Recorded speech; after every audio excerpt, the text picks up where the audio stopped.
Alright folks, settle in because we've got a real spectacle unfolding here today.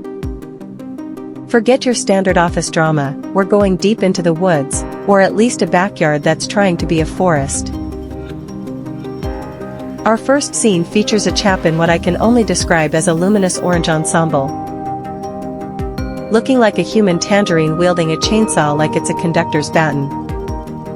He's taking a mighty swing at a tree that, let's be honest, looks like it's been standing there for centuries. Watching him, probably thinking, is that all you've got? And while our tangerine friend works tirelessly, we've got two spectators. One with arms crossed like he's critiquing a modern art piece. And the other just trying not to burst out laughing, you can see it in his eyes. And the creativity flows. Our orange friend, it seems, is not just cutting down trees.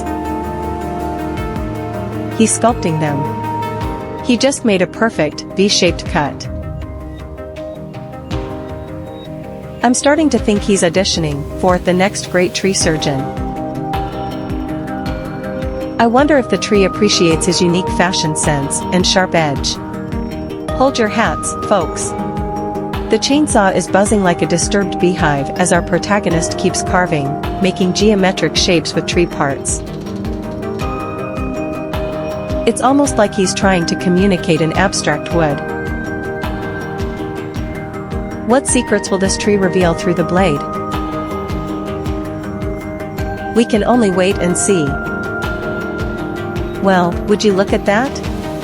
After a few more calculated cuts, our tangerine-clad tree whisperer has transformed his V-shaped cut into a rectangle.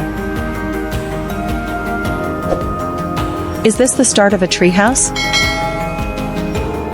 Or a door into another dimension? The possibilities, folks, are truly endless.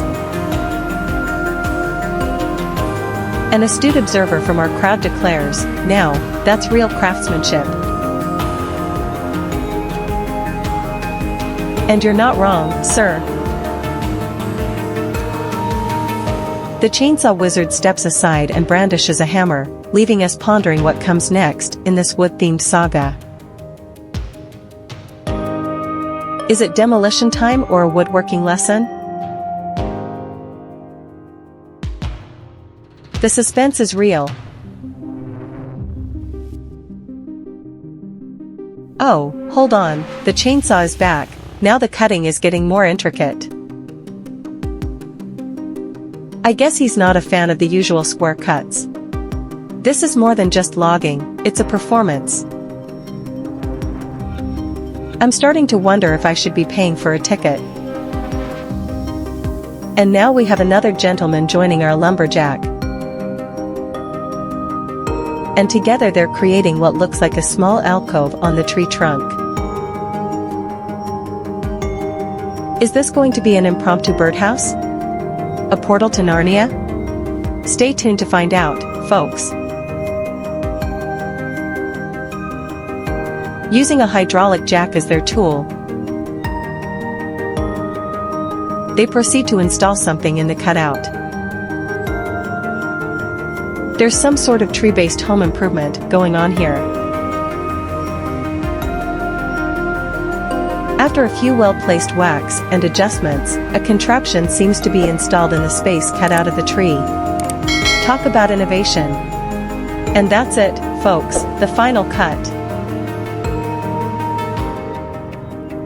The tree falls with a dramatic thud, signaling the end of the Orange Marvel's Lumberjack show.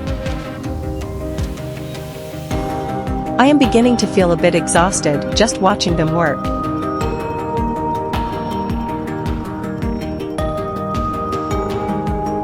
Ready to devour anything green in its path.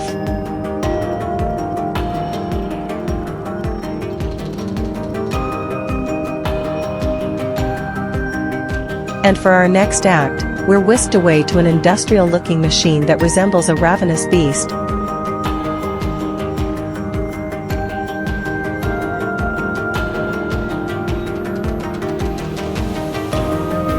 It's a wood chipper, folks, or should I say the Green Grinder 3000, turning massive trees into mere mulch.